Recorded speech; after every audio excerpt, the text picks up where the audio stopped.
Kia's EV6, well, have a look at it. It's a stunning looking vehicle, and it's also the first all-new step for the brand into an electric future. This is a dedicated platform. It's the first time the brand has done it, despite having electric vehicles on sale in Australia before. This one here represents a dedicated electric vehicle platform, and there'll be up to 7 different variants, vehicles in different segments, off this one platform. But to start with, how good does this EV6 look? It looks amazing here in the studio. It's going to look even better out there on the open road. Before we take a closer look at the vehicle though, let's listen to why Kia thinks local suspension tuning and focusing on ride and handling that suits our local roads is so important.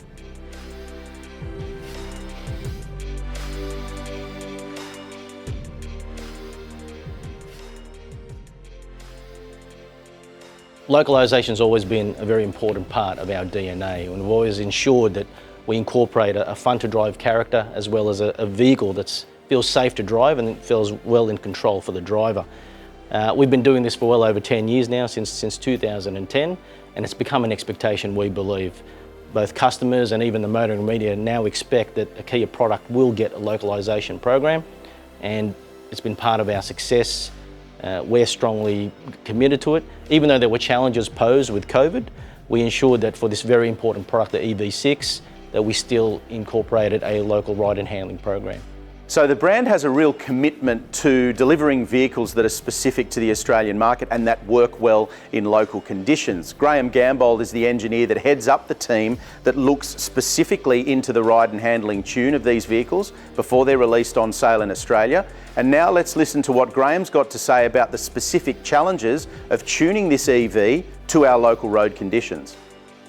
There's a lot of fundamental changes to the chassis dynamics.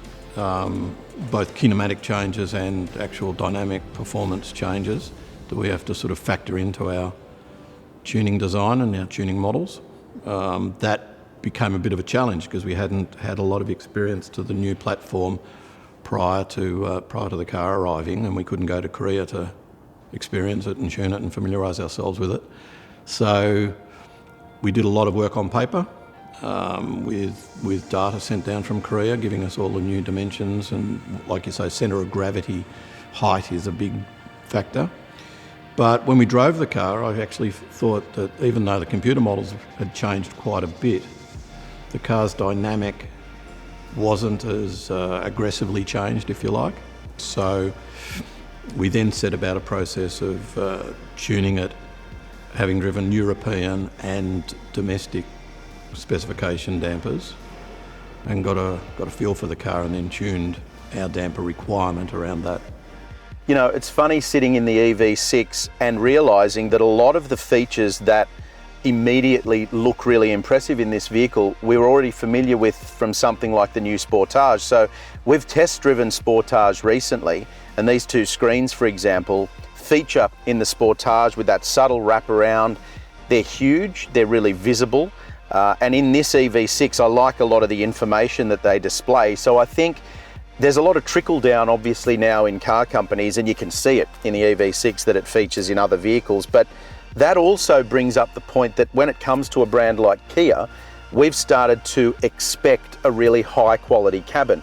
Now that may not have been the case 20 or 25 years ago, but now when you sit in a Kia, we've come to expect that this is levels above what the price tag might indicate.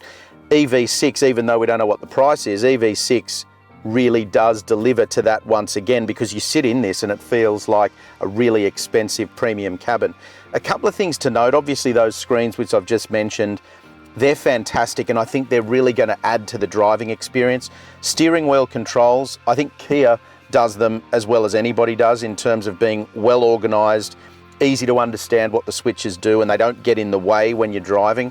I absolutely love this single tiered control panel that Kia's put together, and what it does, of course, is change between your regular infotainment controls and then your heating and air conditioning controls just with the touch of a button there. And what it means is you don't need twice as many switches there, because they're all touch screen and you can switch between the 2. You get one clean line of switches, and I think that really neatens up the cabin. That then plays into this centre console, obviously, which has got wireless charging and cup holders and your gear selector in it, but it floats, there's heaps of storage, it's not messy in terms of switch gear and controls. So again, you can just really quickly look down there and reference what everything does without having to spend forever trying to work it all out. The flat floor is excellent. There seems and feels to be a lot of light in this cabin, a lot of space in this cabin. And really, I mean, I could sit here all day and talk about how great the features are, but I think the key is that you sit in this cabin, you get comfortable behind the driver's seat behind the steering wheel, and all you want to do is go for a drive, which is exactly what we can't wait to do when we can get the EV6 on the road. First and foremost, I think the Kia EV6 looks absolutely fantastic. The styling is amazing, and as I said in the beginning of this video, I think it's going to look amazing out there on the street, given how good it looks here static in a studio. Second factor for me is the execution of the cabin.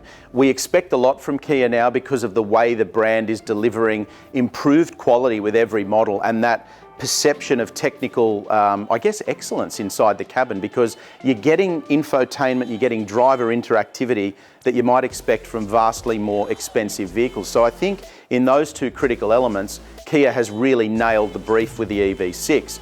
I also think that because of those factors and because of the type of vehicle the EV6 is, that this is the type of vehicle that will start to make Australians think a little bit differently about EVs in general. Obviously, price and infrastructure are still factors, but when an electric vehicle looks like this, when it's equipped the way that this one is, and when it drives the way that this vehicle promises to drive on paper, I reckon a lot more Australians are going to look seriously at an EV being their next vehicle purchase. Let us know what you think in the comments section below. And of course, all the details on the Kia EV6 are at drive.com.au.